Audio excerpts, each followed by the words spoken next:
안녕하십니까. 한대부고 68 한대부고 국어 담당 심진호 선생님입니다. 이번 시간에는 한대부고의 국어에서 이제 모든 것에 대해서 말씀드리겠습니다. 첫 번째, 학교에서 어떤 방식으로 수업을 방법으로 하고 있는지, 네, 두 번째가 시험에 대한 출제 경향, 세 번째가 이 시험을 대비하기 위한 학습법에 대해서 이제 말씀드리겠습니다. 먼저 한대부고 국어의 수업 방향은 첫 번째, 그러니까 크게 보면 세 가지 주로 되어 있습니다.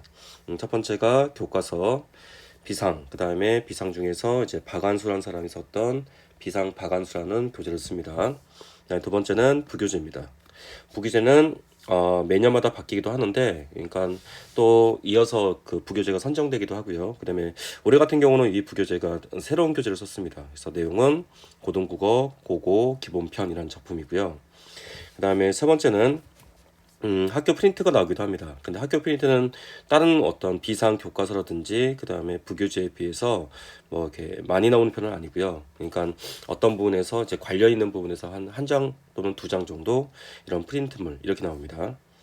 학교에서 수업을 하는 것은 이 세 가지 부분에서 비상 박완수 교과서 그다음에 부교재, 그다음 학교 프린트 중에서 학교에서 수업하는 것은 이 비상 교과서하고 그다음에 그 교과와 관련 있는 내용에 대한 학교 프린트를 수업하게 됩니다. 부교재는 전혀 수업을 하지 않고요. 이거는 그냥 이제 시험 범위로 이제 출제합니다. 학생들한테 과제물로 부여하는 형태로 이제 부교재를 어떤 시험 범위로 내기도 합니다. 먼저 시험의 진도를 보면 이 교과서가 비상 박을 하는 교과서가 총 10개 단원인데 여기서 그 대단원의 순서대로 수업을 진행하는 것이 아니라 여기 부분에서 이제 문학 부분 또는 이제 문법 중심으로 이제 수업을 진행합니다. 그러니까 이 교과서가 보면 이제 문학도 있고 문법도 있고 뭐 화법도 있고 그다음에 작문도 있고 이렇습니다. 근데 주로 학교에서 수업하는 것은 이제 문학과 그다음에 문법 중심의 단원을 이제 주로 이제 수업을 하게 됩니다. 그래서 뭐 화작이라든지 독서, 그러니까 화법, 작문이라든지 독서 부분은 수업 시간에 배우지 않고 시험 범위대로 출제가 되지 않습니다. 그러니까 교과서는 주로 문학과 문법 중심으로 수업한다는 것. 두 번째, 부교재의 수업 진도인데 이 부교재는 학교에서는 수업을 진행하지 않습니다. 진행하지 않고 그냥 학생들한테 어떤 과제물로 부여한 다음에 이렇게 스케줄표가 나옵니다. 뭐 몇 주 차에는 뭘 하고 몇 주 차에는 문학을 얼마큼 하고 이런 어떤 스케줄을 주어해서 학생들한테 어떤 그 과제물로 부여한다는 얘기입니다. 그래서 학생 스스로가 그것을 학습해야 된다는 것. 근데 이제 이것이 바로 이제 시험 범위에 출제가 됩니다. 이따 시험 범위에서 설명을 드리겠지만은 이 부기재 부분도 시험 범위에서 많은 부분을 차지합니다. 근데 이제 학교에서는 수업하지 않고 그다음에 학생들이 스스로 이제 공부하는 것. 그래서 약간은 이제 이렇게 스스로 공부하는 어떤 습관이라든지 그다음에 부교재를 약간 등한시했을 때는 점수가 좀 떨어지는 측면이 있습니다. 뭐 비율은 이따 보면 알겠지만은 이따 그 교과서와 그다음에 부교재 중에서 당연히 많이 나오는 거는 교과서가 많이 나옵니다. 대략적으로 보면 뭐 퍼센테이지 보면 한 60%에서 그다음에 40%는 부교재 이런 식으로 이제 시험이 나오기도 합니다. 뭐 예를 들어서 그러면 이제 부교재를 어떻게 수업에 나가냐면 어떻게 진도를 부여하냐면 예를 들어서 교과서에서 시험 범위가 현대시 뭐 김소월의 진달래 굿이다. 요게 이제 8단원의 2입니다. 8단원의 2, 그러니까 교과서에 들어있는 부분인데 이 부분이 시험 범위에 들어가면 부교재에 있던 이 그 고등국어 고고의 기본편에 있는 현대시 파트가 이제 그 시험 범위에 포함됩니다. 그래서 학교에서 이제 학생들한테 스스로 공부하게끔 스케줄표, 그러니까 현대시에 대한 스케줄표를 주고요. 그다음에 뭐 의문의 변동, 예를 들어서 의문의 변동은 뭐 3단원이다. 그러면 교과서 시험 범위가 3단원이면 부교재에 있는 문법, 우문의 변동 파트를 그 학생들에게 스스로 공부하게끔 합니다. 근데 이 부교재에 있는 현대시 파트라든지 부교재에 있는 우문의 변동이 교과서에 있는 것보다 훨씬 더 양이 많고 그 다음에 고등학교 3학년, 2학년 때까지 그 시험이 나왔던 것도 이 부교재에 포함이 되어 있습니다. 그러니까 아이들이 이제 부교재라든지 그 다음에 그런 부분을 등한시한다면 당연히 이제 시험 문제가 좀 어렵겠죠. 여기까지 어떤 수업 방법이고 크게 정리해 본다면 첫 번째 수업 방법은 학교에 수업하는 것은 교과서만 한다. 교과서가 문학과 문법 중심의 단원을 수업을 한다. 그 다음에 부교재는 어떻게 한다? 부교재는 그 문학과 문법 중심에 있는 관련 있는 부교재 파트를 숙제로 내준다. 이게 어떤 한대부고의 국어의 수업 방법입니다. 그 다음에 두 번째는 이제 한대부고 시험 문제가 어떻게 출제가 되는지에 대해서 말씀드리겠습니다. 먼저 시험 범위는 교과서 아까 말씀드린 것처럼 교과서는 문학과 그다음에 문법 단원만 시험 범위로 출제가 됩니다. 그러니까 뭐 하나의 시험을 보면 1학기 중간고사 밑에 제가 이제 해놨습니다. 1학기 중간고사 시험 범위를 보면 교과서 파트는 문학 파트 그게 1단원의 1 거기서 1단원의 1이 뭐가 있냐면 윤동주의 자바상 작품이 있습니다. 요게 1단원의 1 그 다음에 고재종의 첫사랑과 윤원길의 아홉 켤레의 구도 남은 사내 요게 2, 3번이 3단원의 1입니다. 그러니까 이렇게 합치면 보통 문학은 대단원 한 단원 정도가 됩니다. 이렇게 한 단원. 그 다음에 문법 중간고사 범위입니다. 4단원의 1 이제 우문의 변동 파트입니다. 이것도 이제 그러면 이렇게 교과서가 한 단원 한 단원씩 나온다는 것 이렇게 알고 있으면 계시고요. 그러면 거기와 관련시켜서 부기를 이렇게 연결시킵니다. 이렇게 연결시켜서 여기서는 윤동주의 자화상과 고재종의 첫사랑이 현대시입니다. 그래서 현대시에 있는 부교재 파트를 이제 관련시켜서 공부합니다. 이렇게. 근데 요 내용이 현대시가 총 15개 작품입니다. 여기는 2개, 교과서에는 2개만 공부하지만은 이 현대 부교재에 있는 현대시의 작품은 총 15개 작품입니다. 워낙 이제 한대부고가 좀 유명한 거는 뭐냐면 이 교과서만 공부하는 것이 아니라 부교재도 공부하는데 이 부교재에서 학습할 양이 굉장히 많습니다. 그러니까 교과서에 있는 거는 현대시가 2개지만은 여기서는 현대시가 15개가 나오죠. 이런 식으로 약간 이렇게 늘어납니다. 그 부교재가 포함되기 때문에.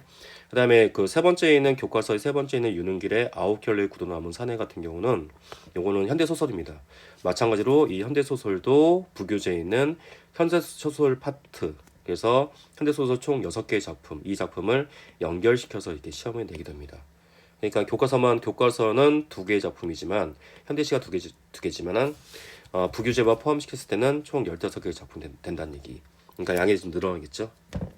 그 다음에 교과서에 있는 문법 부분 아까 얘기했던 우문의 변동이죠. 근데 마찬가지로 부교재에 있는 문법 파트에서 우문의 변동 파트를 연결시켜서 합니다. 근데 요 그 부교재에 있는 우문의 변동은 뭐 1학년에 나왔던 모의고사뿐만 아니라 2학년 그 다음에 3학년에 들어가는 모의고사에 출제했던 우문의 변동 파트가 같이 포함이 됩니다.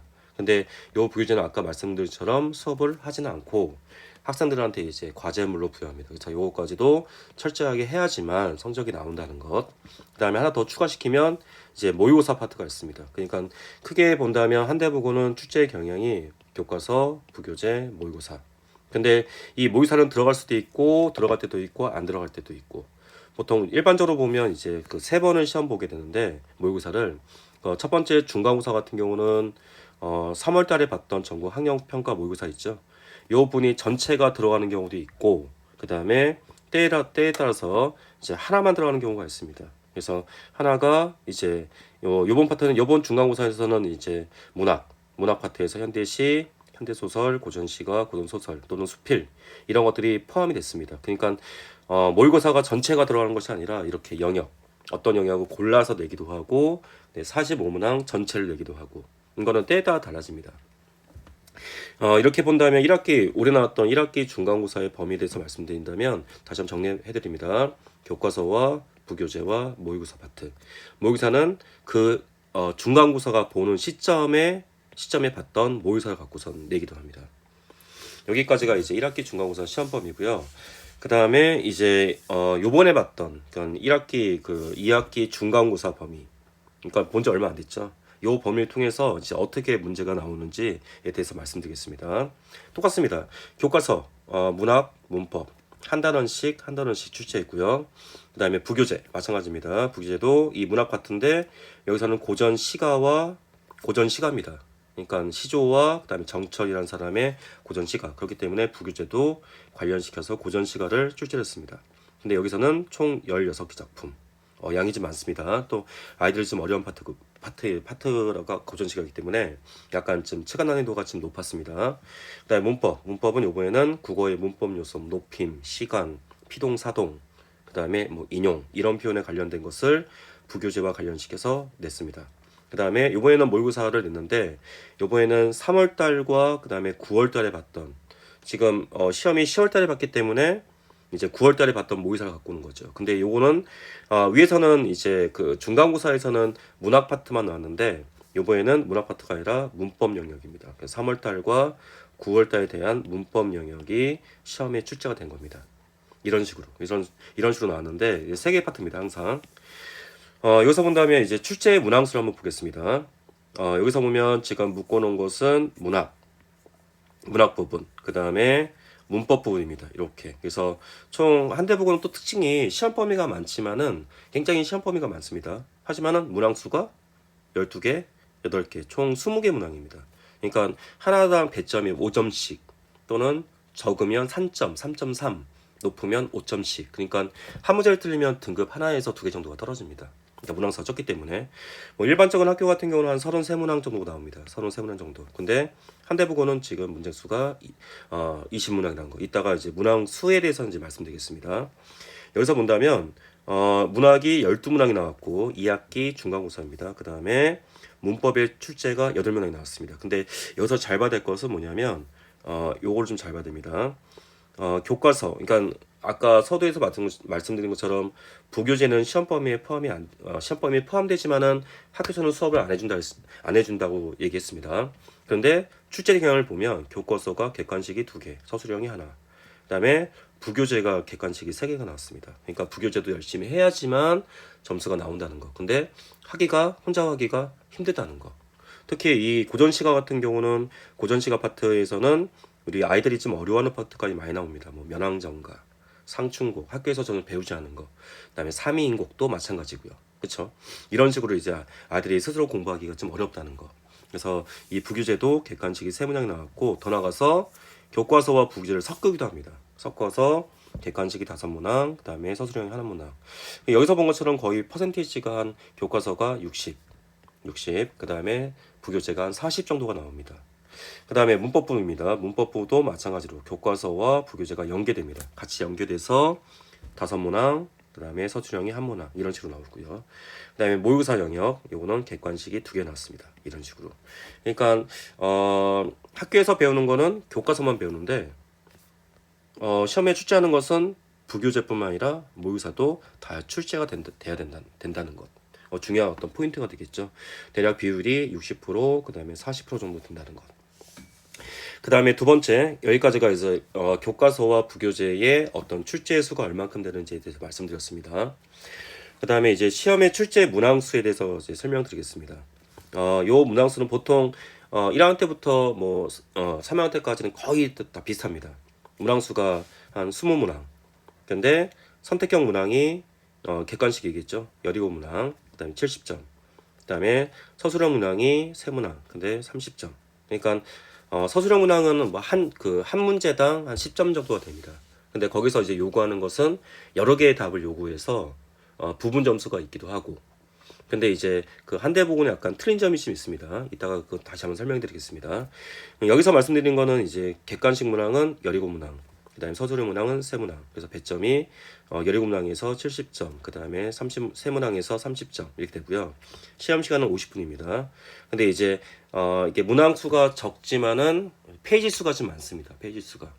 대략적으로 한 문항 수가 적으면 한 6페이지, 7페이지 나오는데 이제 한대부고는 많이 나오면 9페이지, 그 다음에 한 8페이지 이런 정도 어떤 시험이 나온다는 거. 그러니까 지문이 많이 나온다고 생각하시면 됩니다.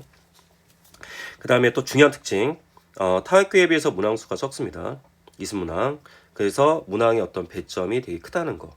그래서 최대 한 문항당 5점. 그러니까 5점이니까 거의 하나 틀리면 등급이 한 2개, 하나에서 2개 정도는 떨어진다고 생각하면 됩니다. 그러니까 거의 다 이제 다 맞아야 되는 거고, 그 다음에 부분 점수에서 이따가 이제 그 등급급을 설명할 건데, 그 등급급에서 어떻게 나와야지만 1등을 받을 수 있는가. 이제 그거에 대해서 이제 말씀을 드리겠습니다. 그래서 지금 말씀드리는 거는 객관식이 한 문항당 배점이 크다는 것, 5점에서 3.3 정도 된다는 것.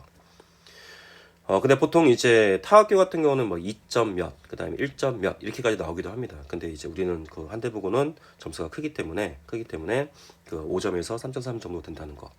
그 다음에 이제 교과와 관련된 외부 지문을 많이 활용합니다. 근데 외부 지문이 다 어디에 있는 거? 부교재에 있는 겁니다.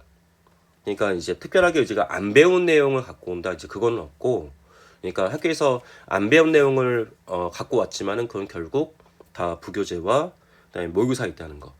그러니까 근데 이게 마치 아이들이 이제 부교재를 열심히 공부 안 하면 뭐 낯설은 외부 지문이 되겠죠. 그러니까 부교재와 모의고사도 꼼꼼히 공부해야 된다는 거.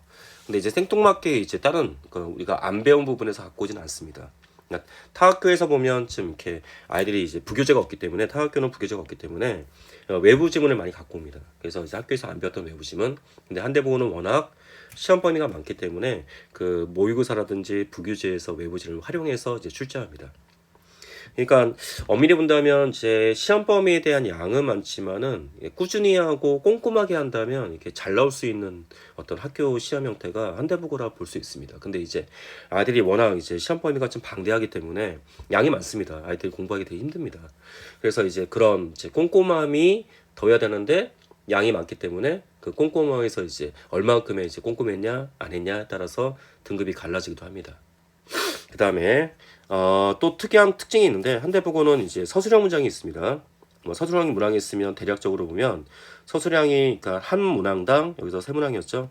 조건이 한 4개 정도가 나옵니다. 그러니까 요 4개를 하나, 둘, 셋, 넷 또는 3개 정도를 써야지만 그래서 각각의 부분 점수가 있겠죠. 뭐 예를 들어서 뭐 10점이면 뭐 3점 몇, 3점 몇, 3점 몇이 되겠죠.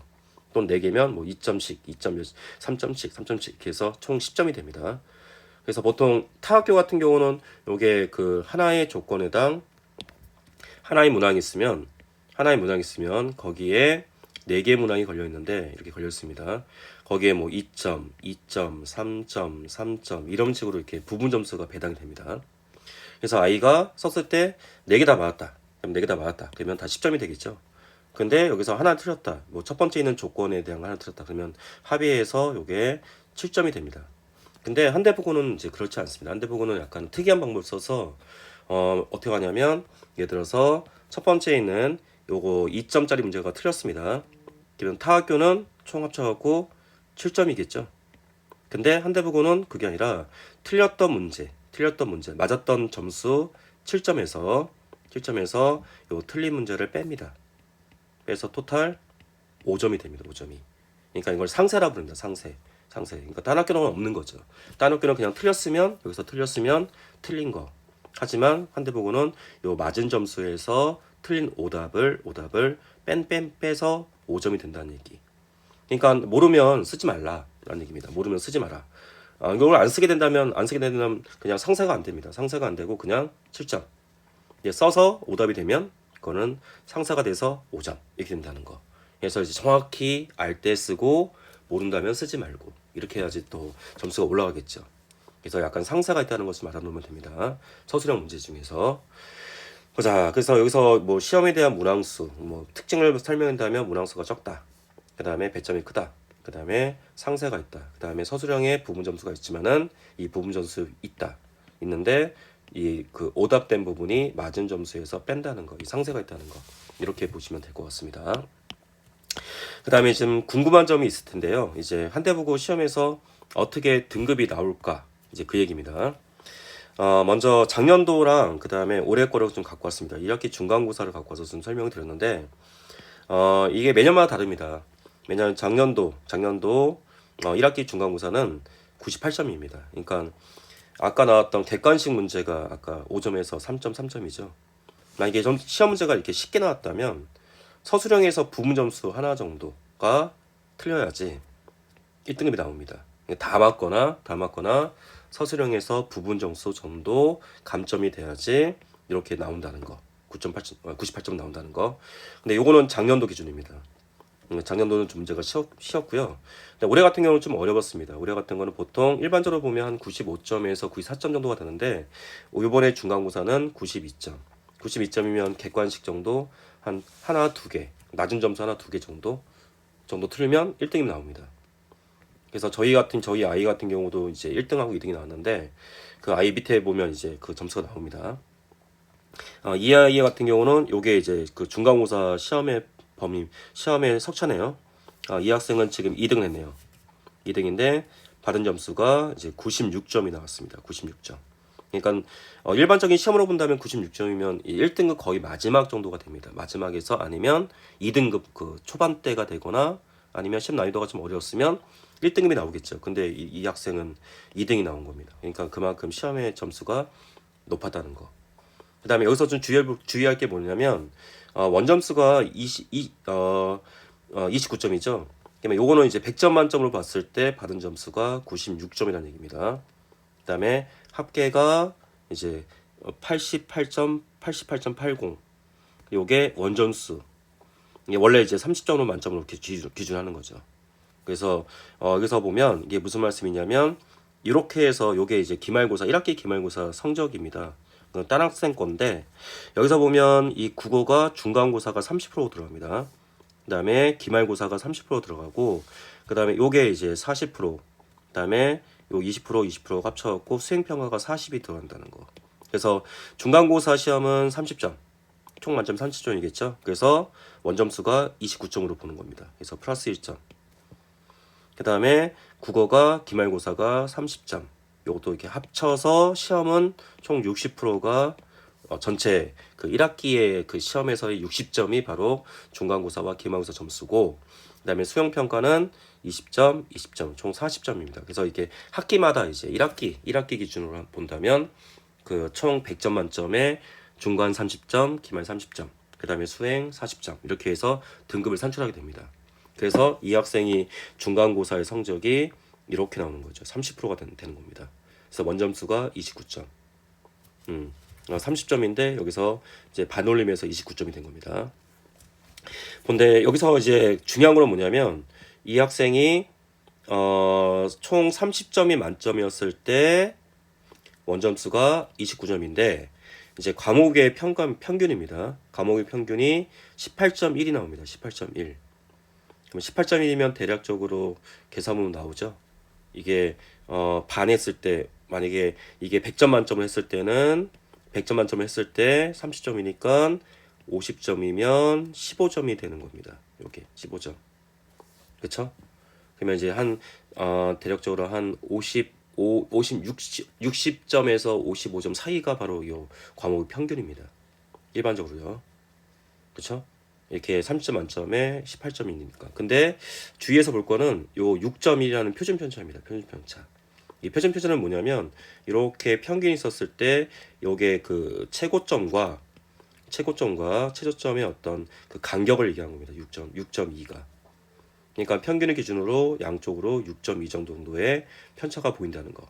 그러니까 요거는 되게 점수가 되게 편집점보다 낮은 겁니다. 보통 다른 거 보면 한 10 몇 이렇게 올라가기도 합니다. 근데 요 얘기는 뭐냐면 이 그 한대보고는 이제 중간층이 좀 많다는 얘기입니다. 중간층이 많고 편차가 적을수록 많이 모여 있다는 얘기입니다. 가운데 많이 모여 있다는 얘기죠. 그래서 이제 여기서 좀 한 문제만 틀려도 등급이 훅훅 떨어질 수 있다는 거. 왜냐하면 편차가 낮기 때문에 중간층이 낮다는 얘기입니다. 그래서 이 한대보고 특징은 이렇게 상위권보다 하위권보다 중간층이 좀 많이 모여 있다는 거. 그래서 이 표준 편차를 통해서 알 수가 있습니다. 그래서 요 그 시험에 대한 평가 같은 경우는 어떻게 많이 모여 있는가. 이건 등급컷 같은 거는 때에 따라 달라집니다. 그렇기 때문에 요 과목 평균, 그다음에 평균에서의 어떤 편차가 얼마큼 되는가, 요게 좀 중요한 포인트가 되겠죠. 그래서 아이들이 중간층에 많이 모여 있다. 그래서 이번에 시험 봤던 이 중간고사 시험도 보면요, 80점대가 많이 모여 있습니다. 이 아이들이 80점하고 70점 후반대가 많이 모여 있습니다. 그 이유는 그만큼 한대보고 아이들이 웬만큼 공부를 하는 아이들이 많이 모인다는 거, 욕심 있는 아이들이 모인다는 거. 그렇기 때문에 중간층이 좀 많다는 것 좀 알고 계시면 되고요. 여기까지 해서 뭐 그 한대보고의 어떤 출제 경향에 대해서 설명을 드렸습니다. 정리해 본다면 교과서의 지문을 부규를 사용한다는 것, 모의고사에서 갖고 온다는 것, 여기 하나 부분. 그래서 이제 아이들이 스스로 공부하는 아이들이 기본적인 능력이 좀 부족한 아이들은 좀 어려워한다는 거. 그 다음에 두 번째, 문항수가 좀 적고 문항의 배점이 크다는 거. 그렇기 때문에 또 상세라는 그 채점 기준을 사용하기 때문에 실수를 줄이는 게 굉장히 중요합니다. 이렇게 하나 실수했을 때 배점이 되게 크기 때문에 자기가 열심히 공부해도 이 문항에 대한 배점이 크기 때문에 실수를 할 경우는 등급이 떨어집니다. 등급이. 그러니까 최대한 실수를 줄이고 정확하게 문제를 푸는 훈련을 좀 해야 된다는 것. 그다음에 세 번째, 특히 이제 문법의 난이도가 좀 높습니다. 이게 매년마다 다른데 올해 같은 경우는 이제 문법의 난이도가 매일 높습니다. 그래서 이제 보통 출제할 때도 학교 시험에 출제할 때도 1학년 거만 하는 것이 아니라 2학년 거, 3학년 거. 특히 2학년 거, 3학년 거는 뭐냐면 이 표준 발음법이라든지 한글 맞춤법 이런 조항들과 연계해서 시험에 많이 출제한다는 거. 그냥 기본적인 어떤 문법에 대한 지문을 물어본 것이 아니라 이런 조항들을 갖고 와서 이 조항과 연계해서 개념들을 적용하는 것들, 이런 문제가 많이 나온다는 거. 그래서 문법에 대한 걸 심도 있게 공부해야 된다는 거. 요렇게가 어떤 한대부고의 출제 영향을 볼 수 있겠습니다. 그러면 이제 한대부고의 어떤 시험을 대비하기 위해서 어떻게 공부해야 되는가, 그런 학습법에 대해서 말씀드리겠습니다. 먼저 약간 좀 첫 번째 같은 경우는 뭐냐면 이 시험 범위와 관련된 다양한 작품들을 좀 공부해야 된다는 얘기입니다. 근데 이 다양한 작품들이 부교재에 있는 것도 될 수 있고요. 그 다음에 부교재 말고 이 교과와 관련 있는 다양한 내용들을 공부한다는 얘기입니다. 예를 들어서 뭐 진달래꽃, 진달래꽃 나왔을 때 그 진달래꽃은 이별 상황에 대한 시입니다. 그러면 우리가 배웠던 부교재에 있는 이별 상황의 시뿐만 아니라 다른 어떤 관련 있는 다양한 작품들을 공부해서 기본적인 원리를 지금 공부를 해야 된다는 얘기입니다. 그래서 뭐 시험 범위에 포함된 문화작품뿐만 아니라 관련된 내용의 작품들도 함께 공부한다는 거. 그래서 거기에 대한 어떤 기본적인 원리를 지금 알아가야 한다는 거. 그다음에 동시에 이 작가와 관련된 여러 가지 작품이 있습니다. 뭐 김소월을 쓰면 김소월뿐만 아니라 김소월의 어떤 다른 작품, 그 진달래꽃뿐만 아니라 다른 작품을 같이 공부해야 된다는 거. 그래서 약간은 이제 어떤 그 문학의 어떤 핵심적인 원리를 이제 파악하는 게 지금 필요하고요. 그래서 약간은 한대부고 아이들 같은 경우는 국어에 대한 감이 능력이 이제 있는 아이들은 되게 시험을 잘 봅니다. 근데 그렇게 하기 위해서는 단기간 하는 게 좀 어렵겠죠. 그래서 이렇게 다양하게 작품들을 공부해서 그런 원리를 알아간다는 거. 두 번째, 고난도 문제, 문법 문제를 대비하기 위한 학습법입니다. 아까 말씀드린 것처럼 문법의 난이도가 되게 높다고 말씀드렸죠. 그래서 약간 고1 수준 이상으로 더 공부해야 됩니다. 문법은. 그러니까 고1 수준 같은 경우는 예를 들어서 뭐 이렇게 높임 표현이다. 그러면 높임에 대한 원리만 알고 있으면 됩니다. 그런데 이제 2학년이라든지 3학년에서 나오는 그런 이제 관련 조항들 또는 어떤 사례들 이런 걸 갖고 와서 이제 또는 모의고사에 나왔던 문제들을 풀어나가는 것도 굉장히 중요하다는 것. 그래서 이거는 이제 약간 고1 수준뿐만 아니라 약간 어떤 것입니다. 고2라든지 또는 고3 이런 것에 배우는 언어에서 관련된 부분을 같이 공부해야 한다는 것. 그다음에 더 나가서 관련된 조항들, 표준 발음법, 한글 맞춤법, 그다음에 뭐 고문법 같은 경우는 약간 거기서 배웠던 문헌들과 관련시켜서 이제 그거를 뭐 마찬가지입니다. 이제 문법도 원리를 통해서 사례에다가 적용한다는 거.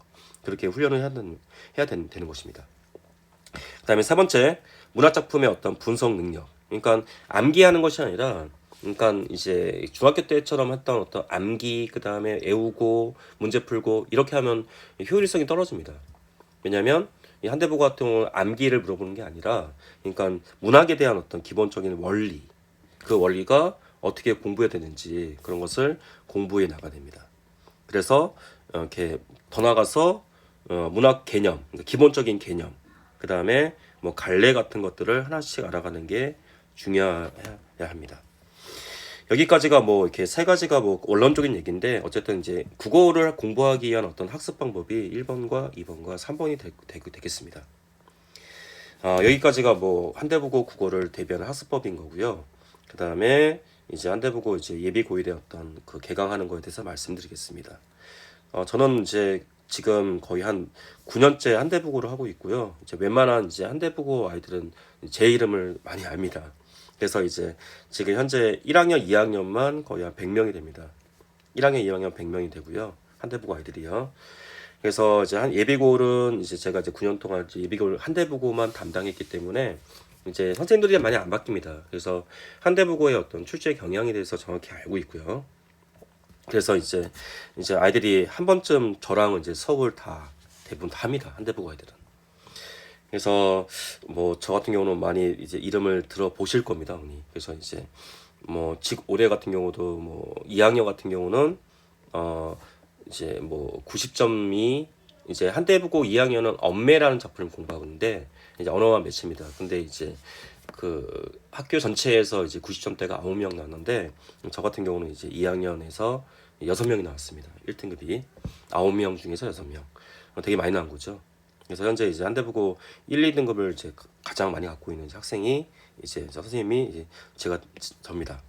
그래서 이제 한대부고의 수업에 대해서 설명하면 한대부고가 이제 발표가 이제 이때쯤 나옵니다. 12월 25일 그 전후에 나오기 때문에 개강하는 날짜를 12월 25일 크리스마스로 좀 잡았습니다. 그래서 시간은 일요일 날 7시부터 오후 10시까지 3시간 수업입니다. 3시간 수업인데 여기다가 수업만 오프라인으로 수업하는 것이 아니라 거기다가 플러스 온라인 수업까지도 이제 추가가 됩니다. 요거는 이제 제가 영상을 찍은 다음에 아이들한테 의무적으로 이제 보게끔 시킵니다. 그래서 오프라인을 하는 것은 이렇게 3시간, 일요일 7시부터 10시까지 3시간 수업하고요. 그 다음에 이제 예비고일 과정에서는 전반적인 수능, 국어, 문학에 대한 선행학습을 진행합니다. 그러니까 문학이란 무엇인가, 이제 갈래벨 학습, 그 다음에 기본적인 어떤 스킬을 이제 기르는 훈련이 겨울방학 때 들어갑니다. 그 다음에 거기다가 이제 학교에서 배우는 한대보고 1학년 내신에 대한 어떤 문학, 그 다음에 문법 이런 것들도 같이 포함이 됩니다. 그 다음에 학생들이 이제 매년마다 이제 모의사를 보지 않습니까? 거기에 대한 이제 기본적인 아이들이 굉장히 부족한 게 뭐냐면 어휘 부분이 굉장히 부족합니다. 그래서 이 어휘를 매번 외우게 하고 시험 보고 이런 테스트를 진행한다는 거. 그 다음에 주마다 비문학과 그 다음에 모의사는 하나씩 이제 풀어 나가야 됩니다. 그래서 이 겨울방학 때 다져야 될 것은 뭐냐면 우선 첫 번째는 문학에 대한 개념을 좀 이해를 해 나가야 됩니다. 그 다음에 1학년 때 주로 나오는 문법을 선행학습을 해야 되고, 그 다음에 어떤 그 어휘라든지, 그 다음에 그 비문학을 독해하는 훈련을 지금 방학 동안에 지금 가져야 됩니다. 근데 거기다가 플러스 한대국어 고1 과정에서 배우는 어떤 문학이라든지, 그 다음에 문법을 선행으로 배울 겁니다. 그러니까 약간은 이제 겨울방학의 기간은 이제 한대국어 1학년 선행 기간, 플러스 그 다음에 문학과 문법을 다지는 기간으로 삼았습니다. 그래서 개강 날짜가 12월 25일이고요. 그다음에 교재는 거의 다 자체 교재입니다. 제가 이제 만든 교재로 이제 한대국어에 가장 적합하게 만든 교재 이 4권을 갖고선 수업을 하게 됩니다. 여기까지가 이제 한대국어에 대한 설명이고요. 한대국어가 이제 아이들이 많이 걱정하는 게 뭐냐면 시험 범위에 대한 양이 좀 많다는 거 특징. 그래서 이 한대부고에서는 항상 1등급을 받기 위해 받은 아이를 보면 항상 꼼꼼한 아이들입니다.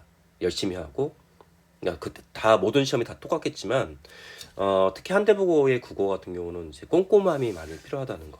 근데 꼼꼼함에다 플러스 어떤 이렇게 문학에 대한 어떤 개념 같은 것들, 그런 것들을 미리 알고선 적용하는 것들. 그러면 되게 공부하는데 효율적이겠죠. 이렇게 해야지만 1등급이 나온다는 거. 여기까지가 제가 말씀드린 거고요. 이제 한대보고 지원하는 학생들을 이렇게 되게 좋은 수업의 방향입니다. 학교 수업이. 그러니까 미리 이제 내신뿐만 아니라 수능도 준비할 수 있다는 거. 그래서 국어 학습에 대한 올바른 학습이라는 거. 하지만 아이들은 좀 힘들어한다는 거. 이렇게까지 제가 설명드린 거고요. 이제 다음에 이제 설명의 기간 동안 설명 한번 열 겁니다. 12월 달에. 그때 이제 다시 한번 저 얼굴을 보고선 자세히 설명드리겠습니다.